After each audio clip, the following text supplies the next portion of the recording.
Hello, je m'appelle Anaë, j'ai 22 ans. J'ai intégré Kedge en 2018 en L3 après avoir fait 2 ans de classe prépa. J'ai eu l'opportunité de partir en université partenaire à l'étranger pendant mon premier semestre de Master 2, qui débutait fin août, début septembre 2020. Anaë, toi, tu as eu la chance de partir en Finlande pour ton échange universitaire. Première question, pourquoi avoir choisi cette destination? Alors au départ, j'avais vraiment envie de partir très loin dans un pays très dépaysant qui me sortait vraiment de ma zone de confort. Donc j'avais vraiment pour objectif d'aller en Asie et j'avais été prise à Séoul en Corée du Sud pour partir en août. Donc j'étais trop contente. Mais comme je l'ai dit avant, c'était pour partir en août 2020. Quand j'ai été prise, quand j'étais sélectionnée, c'était en janvier 2020 il me semble. Donc vraiment pile au plein boom du Covid, surtout en Corée du Sud. J'ai su à ce moment-là que j'allais pas partir là-bas. Donc jusqu'en à peu près jusqu'en juin 2020, je savais pas du tout ce que j'allais faire, si les échanges allaient être maintenus ou pas. Même si je savais que la Corée du Sud se serait annulée. Mais du coup en juin, Kedge m'a contacté et m'a dit que vu que j'étais en tête de liste, je pouvais, si je l'acceptais, partir en Finlande à Vasa en échange pour mon premier semestre de Master 2. Donc j'ai pas eu le choix de la destination, on me l'a imposé lié au Covid, mais du coup j'ai accepté et je suis donc partie en Finlande, à Vasa, pendant 4 mois. Y avait-il des démarches particulières à faire pour rentrer dans ce pays? Et si oui, lesquelles? Les démarches du coup pour aller en Finlande ont été assez inédites, comme c'était vraiment que de la dernière minute, parce que j'ai su que j'allais en Finlande vers le 5 juin pour un départ le 15 août. C'était vraiment du express. Tout le monde avait déjà fait ses démarches pour faire son échange dans mon université. Donc on était 5 à partir environ de Kedge. Et c'était vraiment du express. On a dû remplir tous les documents hyper vite, faire notre demande de logement hyper vite. Mais du coup, il y a eu enfin, tout était déjà pris. Mais en tout cas, de base, sinon j'avais passé le TOEFL pour partir en Corée. En l'occurrence, en Finlande, il fallait aussi passer le TOEFL, il me semble. Il y avait aussi le classement dans la promo qui comptait pour avoir normalement l'université de son choix.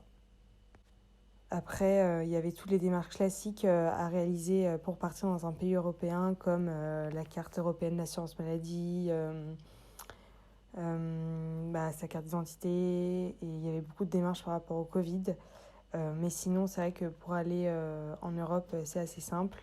Et il y avait aussi toutes les démarches liées à la bourse Erasmus, qui est très avantageuse. En partant, si on part en université ou même en stage en Europe, on peut avoir une bourse Erasmus avec la région où, il y a deux organismes et tu peux forcément avoir une des deux. Et c'est vraiment très avantageux. J'imagine que tu t'étais fait une idée du pays dans lequel tu allais partir, donc avant ton départ. Et du coup, finalement, raconte-nous, est-ce que tes attentes correspondaient à l'expérience que tu as vécue sur place? Je n'avais vraiment pas d'attente avant de partir parce que je m'attendais vraiment pas à partir en Finlande. Je voulais aller en Corée et c'est pas du tout le même genre de pays, je préférais m'attendre à rien et voir ce qui allait venir, on va dire. Après, j'ai aussi accepté de partir en Finlande parce que c'est un pays que je connaissais un peu, étant donné que mon frère avait fait son échange en Suède et j'avais été le voir et c'est un pays que j'avais vraiment beaucoup aimé. J'étais quand même contente de partir là-bas. Je savais que c'était une culture qui pouvait me plaire. Je m'attends. Après, du coup, j'avais des échos un peu de mon frère, de ce qu'il disait un peu des Suédois, qui est une culture très proche de la Finlande. Et donc, je m'attendais à, à des personnes assez introverties. C'est vrai que les Finlandais sont connus pour être fermés. Et donc, c'est vrai que ça me faisait un peu peur pour faire des rencontres, etc. Surtout dans un contexte Covid assez compliqué pour faire des rencontres. Donc aussi, je savais que les Finlandais étaient très sérieux au niveau scolaire. Euh, et sinon, j'appréhendais beaucoup la météo et le fait qu'il n'y ait pas beaucoup de soleil, surtout que je partais au nord de la Finlande, à Vasa, où il y a vraiment très peu de soleil en novembre-décembre. Et au final, une fois sur place, je me suis rendu compte que, en effet, les Finlandais sont introvertis, fermés, mais en fait, on peut surtout dire que ce sont des personnes calmes. C'est juste que ce sont des personnes qui n'ont pas du tout les mêmes habitudes que nous. C'est des personnes très ponctuelles, polies, respectueuses et qui, du coup, se mettent très peu en avant et vont très peu vers les autres. Mais pour autant, ce sont des personnes, une fois qu'elles t'invitent chez toi, que par exemple, tu fais un travail de groupe avec un Finlandais dans le cadre des cours. Ce sont des personnes très ouvertes, très chaleureuses et qui ont vraiment la main sur le cœur. Ensuite, quelque chose que je ne m'attendais pas du tout en Finlande, c'était la diversité des paysages et vraiment la richesse de la nature en Finlande. Vraiment, c'est un pays vert, c'est un pays où il y a énormément de lacs et où les Finlandais sont amoureux de la nature. Ils passent leur temps à se balader tout le temps. Vraiment, c'est quelque chose qui m'a vraiment choquée, c'est de voir le nombre de Finlandais qui se promènent. C'est vraiment, ça fait partie de la culture du pays. Et donc, vraiment, il y a une nature vraiment très riche et c'est un très beau pays. On va avoir des plats typiques comme du saumon ou vraiment enfin, des plats typiques. Et c'est vrai qu'il faut savoir qu'il n'y a vraiment aucune spécialité en Finlande et que j'ai été vraiment surprise. Et surtout, les restaurants sont très chers. Donc, vraiment, niveau culinaire, j'ai pas découvert grand-chose. Et dernière coutume finlandaise qui est inévitable, c'est le sauna. Vraiment, ça, c'était le plus gros kiff de ces 4 mois en Finlande. Les Finlandais euh, vont au sauna presque tous les jours. C'est vraiment un rite pour eux. C'est le moment de se détendre, de prendre des décisions, de penser plus clairement. Et c'est vrai qu'il fait très froid et du coup, vraiment, il y en a partout des saunas. Nous, dès qu'on réservait une maison pour partir en week-end, il y avait un sauna. Dans nos logements étudiants, il y avait des saunas. Et c'était vraiment génial. À la fin, tu t'y habitues vraiment. Et enfin, c'est vraiment une tradition là-bas qui est vraiment hyper cool. En France, finalement, on connaît assez mal la culture finlandaise. Et toi qui es donc parti sur place, bah, raconte-nous un petit peu ce que ça représente, la culture finlandaise. Est-ce que c'est différent de la France et quels sont, selon toi, les points majeurs de différence culturelle entre un Français et un Finlandais, si toutefois tu en as remarqué? J'ai déjà un peu abordé le point précédemment, mais si je devais donner des différences culturelles entre la Finlande et la France, premièrement, ce serait vraiment la politesse. Les Finlandais, c'est vraiment les personnes les plus polies au monde, que ce soit dans le respect de l'ordre ou envers les autres. Ils sont jamais vulgaires, ils font toujours attention à tout et respectent toujours les règles. Ensuite, il y a vraiment le rapport aux autres, comme je disais. On peut avoir l'impression que les Finlandais sont introvertis, mais c'est pas du tout le cas. C'est juste que ils sont vraiment respectueux et du coup, oui, c'est vrai qu'ils sont beaucoup moins spontanés que ce qu'on peut voir chez les Français.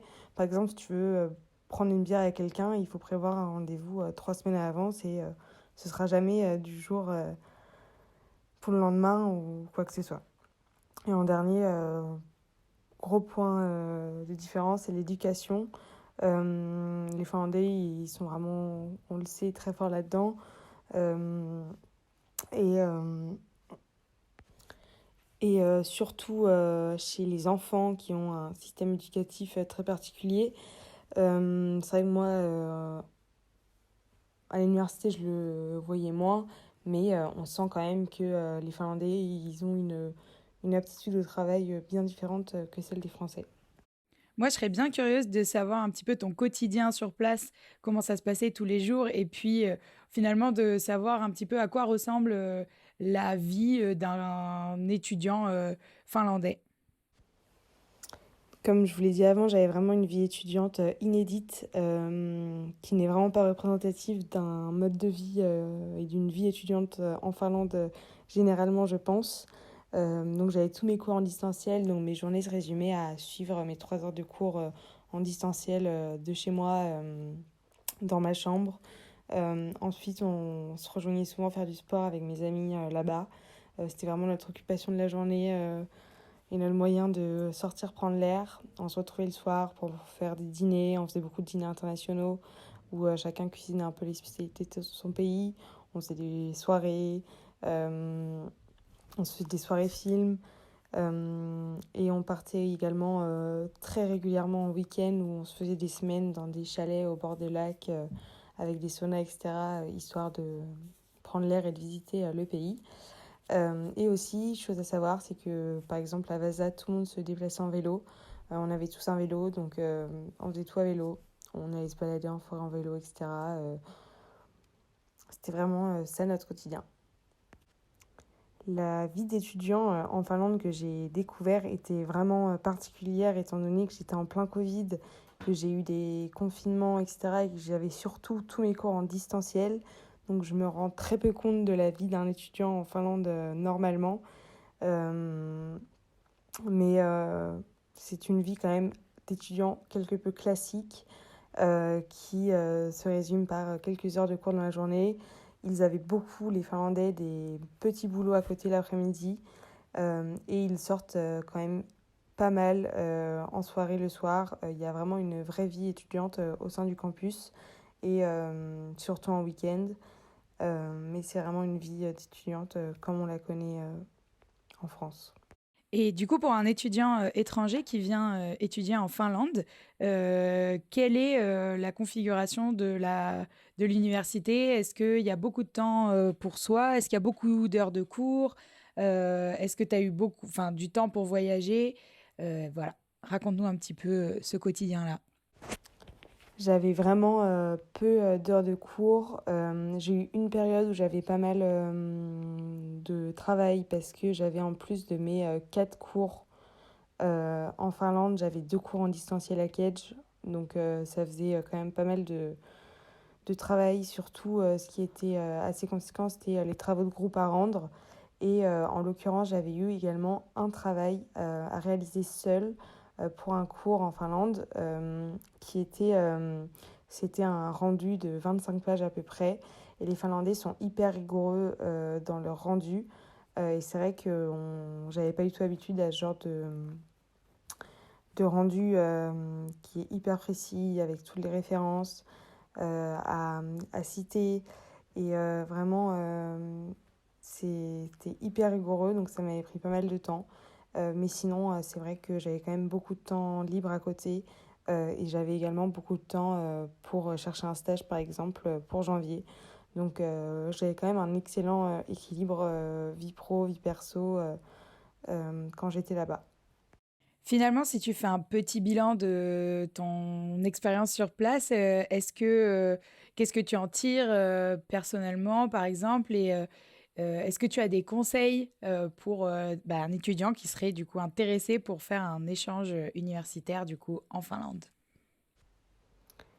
Comme je l'ai dit avant, et plusieurs fois, c'était vraiment une expérience inédite où j'ai été confrontée à des choses que je pensais pas, comme avoir le Covid et être enfermée presque un mois toute seule dans ma chambre parce que les Finlandais n'étaient pas très habitués au Covid et on avait un peu peur. J'ai eu des problèmes de logement, mais du coup, ça m'a vraiment permis d'apprendre à vivre seule, d'apprendre à faire des rencontres et à aller vers les autres. Parce que, comme je vous l'ai dit, j'étais en cours en distanciel. Il y avait vraiment très peu d'activités proposées par l'université, etc. Donc, vraiment, il fallait vraiment aller vers les autres et être sociable pour profiter de son expérience à l'étranger. Donc, ça a été énormément, vraiment enrichissant sur ce point-là. Et j'ai vraiment appris à également profiter des moments que je passais seule et à partir en week-end à droite à gauche, toute seule ou organiser des choses à la dernière minute, ce qui était vraiment enrichissant. Est-ce que tu as rencontré des difficultés particulières sur place? Est-ce qu'il y a eu des moments qui étaient un peu plus, compliqués que d'autres? Ça fait moins rêver pour, une présentation, mais, en même temps, je pense que c'est intéressant d'en parler pour, préparer aussi, les étudiants qui seraient, amenés à partir à l'étranger et peut-être plus particulièrement en Finlande. Je pense que ça peut être intéressant de savoir un petit peu.